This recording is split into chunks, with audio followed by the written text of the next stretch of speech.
आज के लेक्चर में हम पैरासाइटोलॉजी स्टार्ट कर रहे हैं।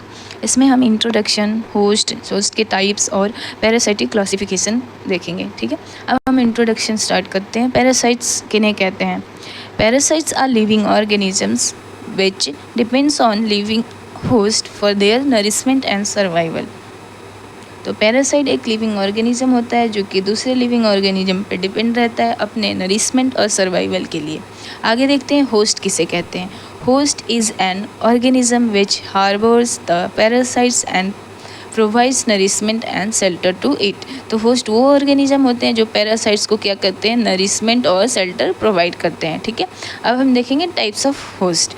तो होस्ट मेनली दो तरह के होते हैं, एक तो डेफिनेटिव होस्ट और दूसरा होता है इंटरमीडिएट होस्ट। अब हम देखते हैं डेफिनेटिव होस्ट किसे कहते हैं।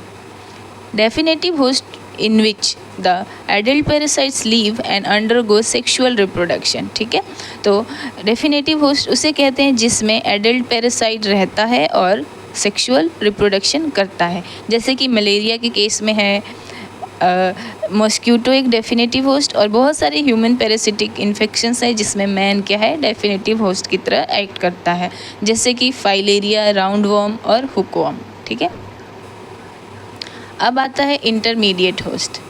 तो इंटरमीडिएट होस्ट किसे कहते हैं? The host in which the larval stage of parasite lives और asexual multiplication takes place is called intermediate host.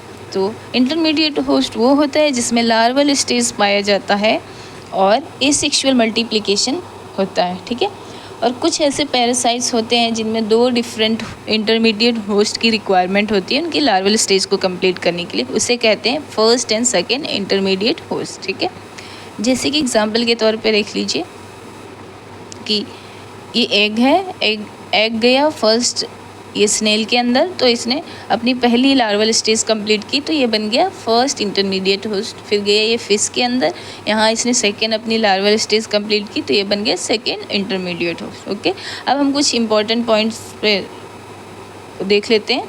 तो पैरासिटिज्म क्या होता है? Parasitism is biological relationship where parasites benefits at the expenses of host.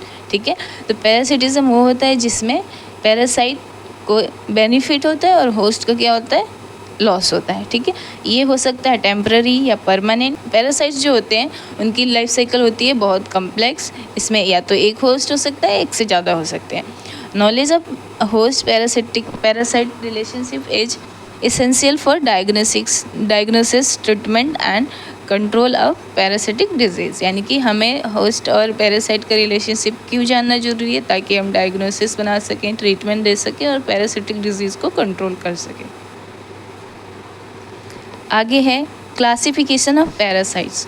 तो यहाँ पर हम दो तरीके की क्लासिफिकेशन पे बात करेंगे। पहला तो according to habitat in the host के अंदर कहाँ मिलता है पैरासाइट, उस पे तो ये तीन टाइप्स के होंगे, endoparasite, ectoparasites and free living. अब एंडो पैरासाइट्स क्या होते हैं? एंडो पैरासाइट से मतलब है कि एंडो यानी अंदर। ठीक है, तो lives within the body of host and causes an infection.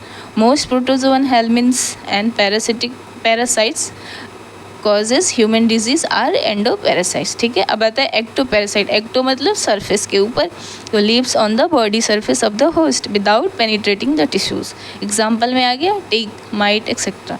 ठीक है, free living parasites are non parasitic active stage which lives independent of the host, जैसे कि cystic stage of Naegleria, fowleri. ठीक है, अब according to relation with the host से relation में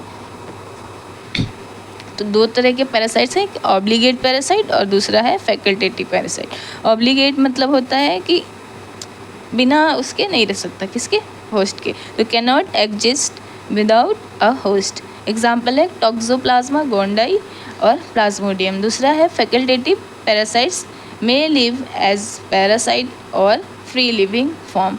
example है नाइग्लेरिया, फाउलेरी। ठीक है।